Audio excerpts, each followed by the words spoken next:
Shalom, friends. Welcome back to another chevruta session with me and Gio. Today, we're actually going to go back a little bit in time to a previous tractate. We're going back to Horayot.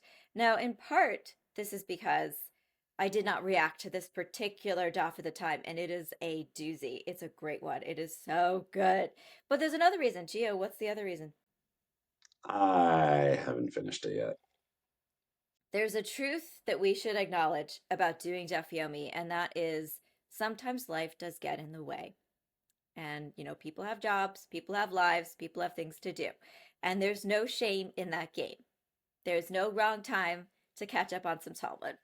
So today we're going to travel back to Horayot 13b, the incredible story that I enjoyed so much, and I think a lot of you who already learned it enjoyed as well. And now we're going to see what Gio thinks about it. Okay, so let's get into it. Rabbi Shimon ben Gamliel was the Nasi. Rabbi Meir was the Chacham, and Rabbi Natan was the deputy Nasi. Okay, we're setting the stage. When Rabban Shimon ben Gamliel was there, everyone would arise before him. When Rabbi Meir and Rabbi Natan would enter, everyone would arise before them. Rabban Shimon ben Gamliel said, "Shouldn't there be a conspicuous distinction between me and them in terms of the manner in which deference is shown? I don't think I'm getting enough respect. Hello, we're getting the same amount of respect. Give me more respect." Rabban Shimon ben Gamliel instituted the provisions delineated in this Baraita that distinguish between the Nasi and his subordinates with regard to the deference shown to them. Yeah, okay. But so Rabbi Shimon ben Gamliel, a little full of himself. Put respect on his name, He's like, bitches. I want to tear down a wall of the yeshiva and like build a ballroom. Yeah. Oh, it's giving very much that energy. When Rabban Shimon ben Gamliel instituted these provisions, Rabbi Meir and Rabbi Natan were not there. The following day, when they came to the study hall, they saw that people did not stand before them as the matter was typically done. Bold move. Do this when they're not there. Right? Yeah. They said, "What is this?" The people said to them, "This is what Rabban Shimon ben Gamliel instituted." They're like, guys, wait, did something happen while we were out yesterday? Also, why were they out yesterday? That's a different story. But they come back, things have changed dramatically. No one has told them why. Rabbi Meir said to Rabbi Natan, "Fuck this. I am the Chacham and you are the deputy Nasi. We're gonna figure this shit out. We're gonna devise a manner and do to him as he did to us. You fuck with us, we fuck with you. What shall we do to him? Let's say to him, reveal to us tractate Okatsim." I haven't even heard of that one. Neither, this is an important point, that's a spoiler alert, which he does not know, and neither does Geo, because nobody does. And once it's I clear, like how they know what they Rabban know. Shimon Gamliel does not know. They know. Yeah, he's got That's a interesting. gap in his knowledge, and they want to exploit that, which is problematic in several levels, okay? But let's find out more. Okay, so reveal to us this tractate that he doesn't know. We're going to ask him this, and we know he does not know this trivia. And as we all know, Judaism is competitive trivia, okay? He's going to fail. And once it's clear to all that he did not learn, he doesn't know his shit, he will not have anything to say. And then we'll say to him, "Who can express the mighty acts of the Lord shall make all his praises heard." Tehillim 106:2, indicating for whom it is becoming to express the mighty acts of the Lord. Not you, bitch. It's becoming for one who's capable of making all his praises heard, and not for one who doesn't know one of the tractates. "We will remove him from his position as Nasi, and I'll be deputy Nasi, and you will be Nasi." Oh man. A coup in the Beit Midrash is happening right now. Several things here. In Judaism, as we know, one is not actually supposed to intentionally embarrass somebody else. Now, did he have it coming? I'm not going to say. It's not for me to say. But also, they're handling it in a way that's also not great. Nobody's doing great here. But maybe there will be somebody who will do something a little bit more in line with what I think the behavior we would come to expect from the sages. Like that's good, not self-serving.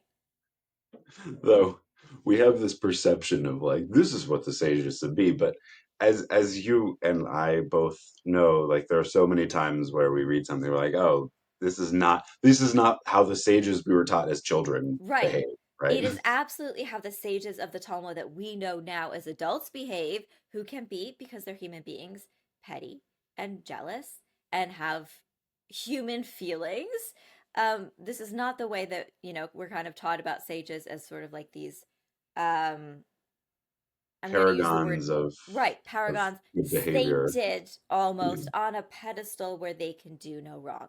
They do a lot of wrong because all human beings do, and they are fallible, which is the thing that I find most relatable and interesting about them and enjoyable about them, because otherwise we wouldn't have internal power struggles like we have right here.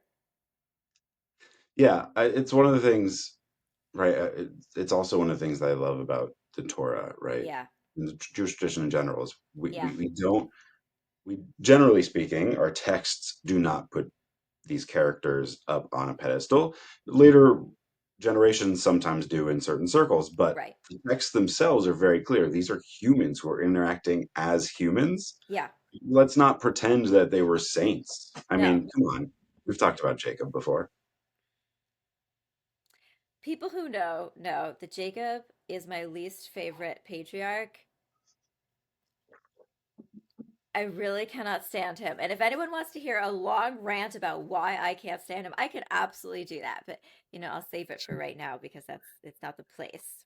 You could do a whole video on that. I could do 5 to 10 videos about You do like this. a whole video on how Abraham's awful, a whole Abraham, video how okay, Jacob is awful, and yep. then have like a five And second video of like Yitzhak is adorable and he could do no wrong. end of story, Yep, end of that's it. video. That's the whole Torah right And then, there. like the Isaac video is just like 5 seconds long. And it's just me going, I love you. Yeah.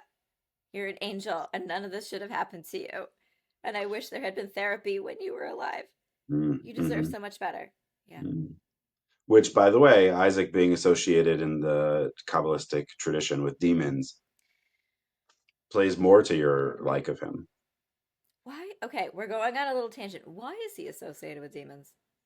That's a great question. I'm not entirely sure. That's actually one of the things that I was like thinking about as a potential dissertation topic is that whole, or that would be a piece of it. Um, What's the. the phrase "pachad Yitzchak" is a big piece of it. Like God is the fear of Isaac, therefore there's a bit of this like opposition. But also like I don't see Abraham. how we leap to demons from that. Uh, I mean, probably We're not for the. going on a Kabbalistic tangent, folks, So where we have nothing makes these sense. three divine traits: Chesed, Gevura, and Tiferet, Uh huh. right? And Chesed is going to be associated with Abraham because he shows lots of Chesed to God and literally no one else in his life. But let's ignore that for a second. Sorry. Um, yeah, no, I mean, I'm It's true. very It's much facts. He's saying the fucking I'm truth. very much there with you I mean, he's on great that. to strangers, people he doesn't know. Hmm. He's amazing to people he's Hmm. never met before. Right, and so they associated with Chesed with love. Yeah. Um, and also there's number one, number two, number three. So there's a logical just order. The second one is judgment, which is associated with demons because it's like that harsh aspect of the divine. And because Uh-huh. Isaac is second, he becomes that one.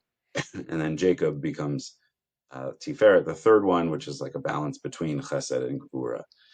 And there are some reasons for that as well, among which is the idea of the elevation of Jacob to a Yeah. higher level than the other patriarchs, and therefore as the one who's the synthesis of the two traits, he is in a way better. I'm sorry. I'm just gonna roll my eyes all the way back into my skull and out the other side. But You want actually, to roll them more, he's also associated with the trait of truth. Jacob, Hmm. the liar, Hmm. the The thief. swindler. Yeah. Okay. One other thought about the demons and Yitzchak, though. Mm. When you said the numbers about like the three patriarchs, as we all know, okay, as we all know from Tractate Pesachim, 109 and 110 and 111, you can't do things in even numbers are associated with demons. And in fact, Mm. Ashmedai is in charge of even numbers. So the fact that Yitzchak is second, Right. that could be a Hmm. supporting argument. Just a Interesting. theory, just a theory based on even numbers. Okay, so now that we've established our thoughts about some of the patriarchs, and let's jump back in and see what has happened now that these two figures who feel there's a lot of everyone's feeling disrespected, right? Rabbi Gamliel felt disrespected. Now Rabbi Meir, Rabbi Natan is feeling disrespected, and so they want to do something about it. It's all from a place of hurt. But what's going to happen? What's going to happen next? They've got hurt feelings. They've got, oh my gosh, this is a perfect time for a flight of the Concords. Yeah. Brett and Jermaine are Rabbi Meir and Rabbi Natan. I called all my friends, said, let's go to the Beit Midrash. They all were too busy to go into the Beit Midrash. So I went by myself. I went to the Beit Midrash, and they're all my friends. They're not standing for me because Rabbi Gamliel pulled a power move. Oh, okay. If anybody who's watching this is unfamiliar with Flight of the Concords, please stop this video. Go watch both seasons of Flight of the Concords, then come back. You'll thank us later. Rabbi Yaakov ben Kuchai heard them talking and said, perhaps, heaven forfend, this matter will come to a situation of humiliation for Rabban Shimon ben Gamliel. Yeah, that was kind of the idea. You like said the quiet part out loud, but it Right. wasn't even all that quiet. It wasn't that quiet because they've just been loud talking their scheme over there. They're over there, just like, and this is how we're gonna fucking get him. And everyone's like, They're actually on opposite sides of the Beit Midrash. Like, I got an idea. oh, what is it? Right. They're And just we're in the sending middle, like notes. They're like sending paper airplanes, but like they're just they're not being smoke signals. inconspicuous. Exactly. He did not wish to speak criticism or gossip about Rabbi Meir and Rabbi Natan. That was nice of him. Yeah. So he went and sat behind the upper story where Rabban Shimon ben Gamliel lived. He he sat on his roof and was like, Tractate Okatzin, in case anybody wants to learn it. For no reason, I just decided to review my notes. Multiple times. Studied it out loud and repeated it, studied it out loud and repeated it. And Rabban That's a Shimon ben saint. Gamliel, to his credit, didn't come out and say, "What the fuck? I'm trying to sleep. It's 1 o'clock in the morning. What are you doing?" He didn't come out and say to Rabbi Yaakov, stop trying to make Tractate Okatzin happen. It's It's not not going gonna to happen. happen. I've literally never heard of this tractate. Is this a tractate that? Okay, look, It'd be if you're in the funny if it's like comments not right now and actually. you're saying, Miriam, you're a fucking idiot because you don't know that this is exists and we're gonna get to it in Daf Yomi, shut up. Okay, he didn't know. Don't Maybe hold me to a higher level than Rabban Shimon ben Gamliel. I thought you meant me. He didn't know. You're right. Right. Don't judge us. So Rabban Shimon ben Gamliel, again, to his credit, it wasn't like, what is this noise? He was like, he said to himself, what is that what's going on? What's transpiring before us? Perhaps heaven forfend, there's something transpiring in the study hall. Yes, yes, there is something. It's called a coup. It's called a coup. It's called power struggles. Okay, so he suspected that Rabbi Meir and Rabbi Natan were planning something. No fucking shit. Okay. So paranoid much? But Like, look, he knew. He's like, I'm gonna disrespect them, and they're not gonna just take okay. it. But I mean, like, you hear someone studying something that you don't know, and you immediately leap to two guys are conspiring Wait a against me. You second. might be right, but you also might be paranoid. Now I'm wondering what is the contents of the tractate.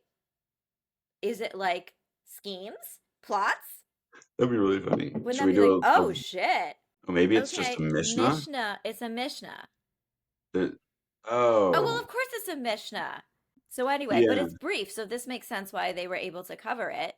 Um, Mm. yeah, because it is so brief. So And this is why he's repeating it up there because there's only 3 chapters, and he's like, I'm just gonna recite them to myself about the stems of fruit. Just talking to himself over on the balcony or whatever next to Rabban Shimon Gamliel's apartment up there. So he's just out on the roof being like, and I'm just going to recite to myself to help myself memorize. So he's like, heaven forfend, there is something going on in the study hall. Shit is going down. He suspected that Rabbi Meir and Rabbi Natan were planning something. He concentrated and studied the tractate Okatzin. The following day, Rabbi Meir and Rabbi Natan were like, we're going to get him. We're going to fucking get him. Said to him, well, come on, let Master come and teach a lesson in tractate Okatzin. Out of nowhere, they ask this. Oh, Like, just a thing I happen to be thinking about, I'm the just stems and impurity wondering. I thereof. just have some curiosity about this. Teach us what you know, right? It's like a gotcha question. They're like, oh, Mhm. It's like, gotcha. that guy. Just kidding. Didn't getcha. He began and stated the lesson he prepared. After he completed teaching the tractate, he said to him, bitches, if I had not studied the tractate, you would have humiliated me. But guess what, motherfuckers? There was a little like gloaty there at the end. Um, Like he's like ballsy enough to be like, I admit you almost got yeah, me, I but didn't guess know what? it until 5 minutes You ago. can't. But you tried it, and you failed. If you come for the king, you best not miss. Like that's what the energy is. Right. The energy is, yeah. Right. Like he could have just been like, well, of course I always knew it, you Right, know? right. But he definitely is Don't making a test me. point to them. He's like, sit the Yeah. fuck down. I'm here to I've been putting you in your place and you're still not getting it. And if you don't get it, I will make sure you get it. Of course, no thanks. No thanks are said to the person who quietly saved his ass. Like, so Slash Rabbi, loudly from his roof. right, who loudly, quietly, loudly, but also discreetly saved his ass. Thank you, Rabbi Yaakov, I guess, for teaching him that. But yeah, so that saved him from humiliation, but it did not save Rabbi Meir and Rabbi Natan from Mm, their humiliation of yeah. this failed coup. I mean, it like it feels like Cersei being like power is power, Right, right? right. Rabban Shimon ben Gamliel commanded those present, oh, and they expelled Rabbi Meir and Rabbi Natan from the study hall as punishment. Goodbye. Oh man, Yep. Rabbi Meir and Rabbi Natan would write would See, write see, paper airplanes. would write difficulties on a scrap of paper and would throw them there into the study hall. It's actually it's really interesting because Rabbi Meir is was Elisha ben Abuya's I student, know. I right? know. Which is to say, like, you know, all the times where you know, we don't know, at least I don't know the chronology here, but Yeah. all the times where he's super sympathetic to Elisha ben Abuya for having been excommunicated Yeah. and like still willing to learn from him Yeah. either could be informed by this moment or Yeah. could be a bit of irony if this moment happens later. Those difficulties that were resolved. As for those that were not resolved, Rabbi Meir and Rabbi Natan wrote resolutions on a scrap of paper and threw them into the study hall. It's the same thing. Okay. Rabbi Yossi Well, said to no, that's the answers. First they had the questions, threw those in. Nobody was responding. Um, if no oh, one responded, they threw their own answers in. that's hilarious. They're like, They're "Oh, you still got trying to nothing." get him. Yeah. They're still trying to see if they can find something that he doesn't know. Yeah. Which also, by the way, I love the idea, right? You call this a coup. The idea that a coup is based on like you don't know one thing. Well, because Judaism is competitive trivia. So if you Right. can't out trivia, how could you possibly be in charge? This was a coup Imagine it based on the encyclopedia. imagine if we impeached presidents because they like didn't know about one topic. I would We'd love never have that. any presidents, but I would love that. so the ones that were resolved were resolved, and those that were not resolved, they threw in the answers. Rabbi Yossi said to the I'm sages, sorry, can I just say this is giving did you put your name in the goblet of fire energy? That's all I'm saying.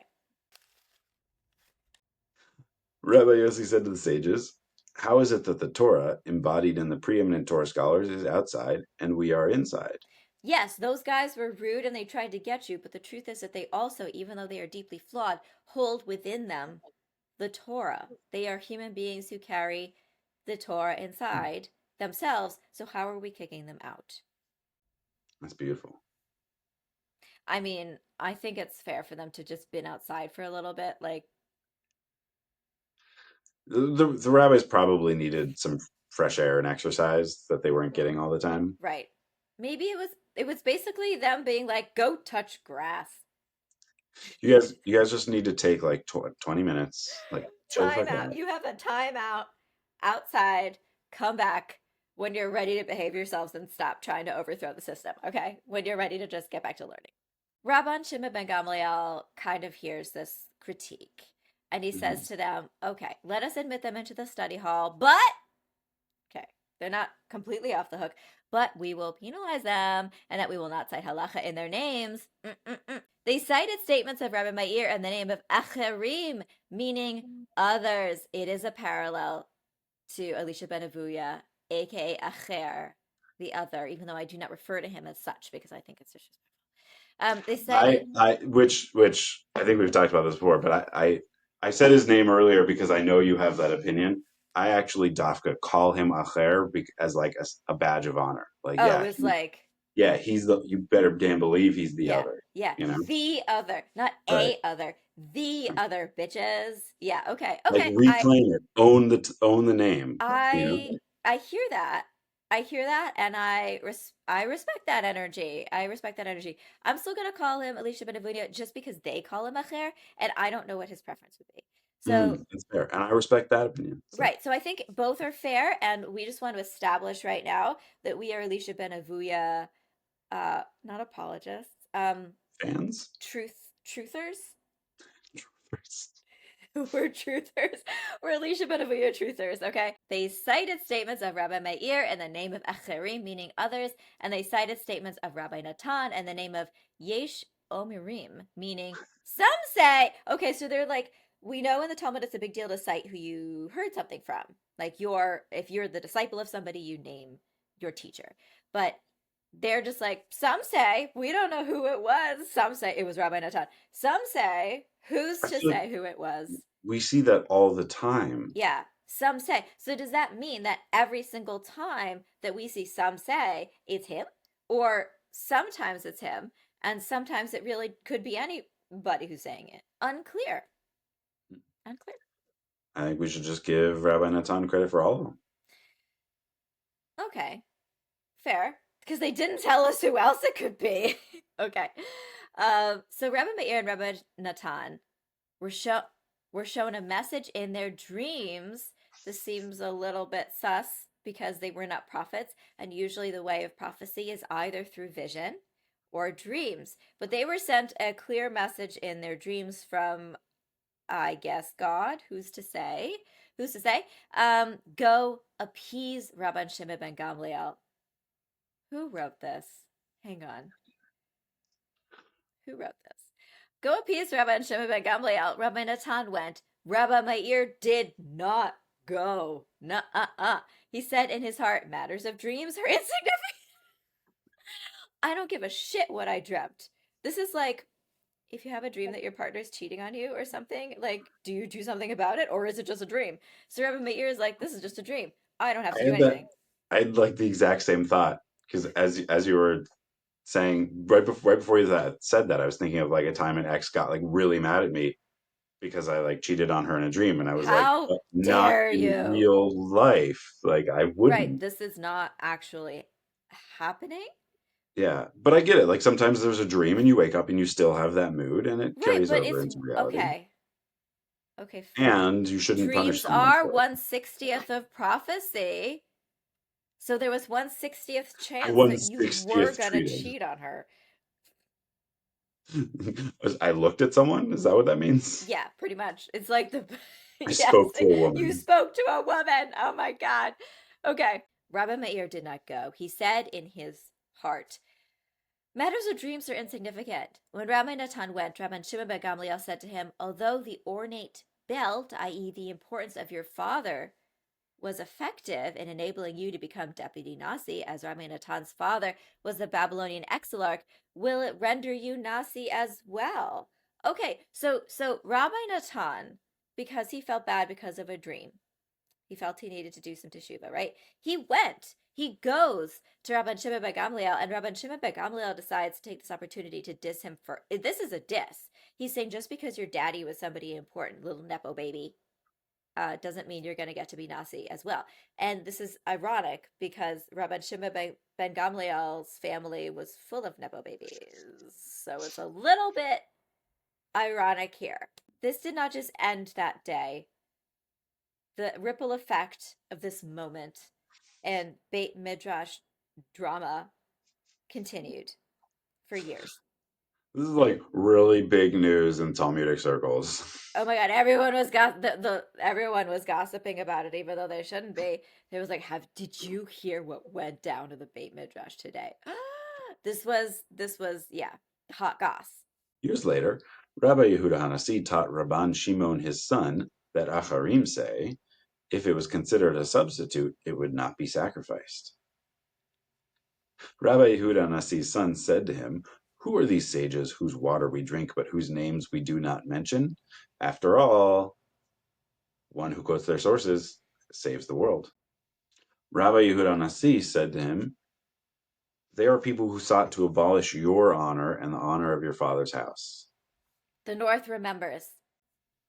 His son said to him, citing the verse, their love as well as their hatred and their envy is long ago perished. Ecclesiastes 9:6. Like, get over it. Like, it's been a long time. Don't you think we should all move on collectively and stop harboring in our hearts this animosity? That was long ago. They're already dead. Why are we still keeping up this whole thing? It's like very Lannister. It's very Lannister. It's like Reigns of Castamere. Cannot let this go. That was a long time ago. They're dead. Can you get over it? Therefore, there is no harm in mentioning their names. Rabbi Yehuda Nasi said to him, okay, but also it stated the enemy are come to an end. The wasted places are forever. Tehillim 9:7. That's rude. Although the enemies died, the desolation? An inconvenient afternoon where he had to learn. They had a tough afternoon, and what the desolation of them sitting outside, like that was a big okay. Although the enemies died, the desolation they created remains. Therefore, although they are dead, their names should not be mentioned, although we are definitely mentioning them right now in this stuff. But other than that, they should never be mentioned. And like throughout the Talmud. And the entire Talmud, they are also mentioned, but we're pretending that they're not, okay? Rabban Shimon said to his father, these matters apply in a case where their actions were effective. In the case of these sages, their actions were not effective. They didn't actually overthrow you. No harm, no foul. Yeah. Rabbi Yehuda Hanasi then taught him, the sages said in the name of... okay. We have now changed our tune.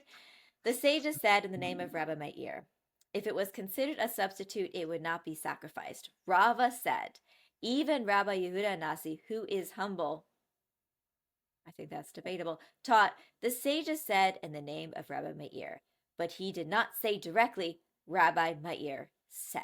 And I just really want to know what Beruria thought of all of this. Okay, so that is the dramatic power struggle that pretty much ends Tractate Horayot.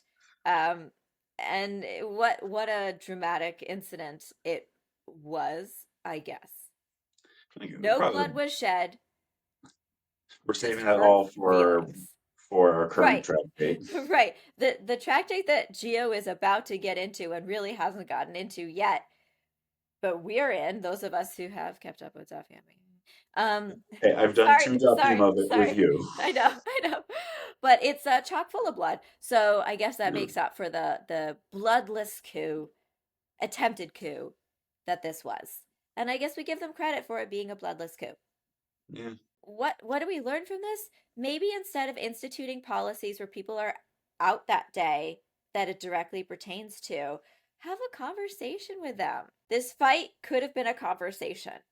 Can't miss a single day in the Beit Midrash because you don't know what's going to happen in your absence.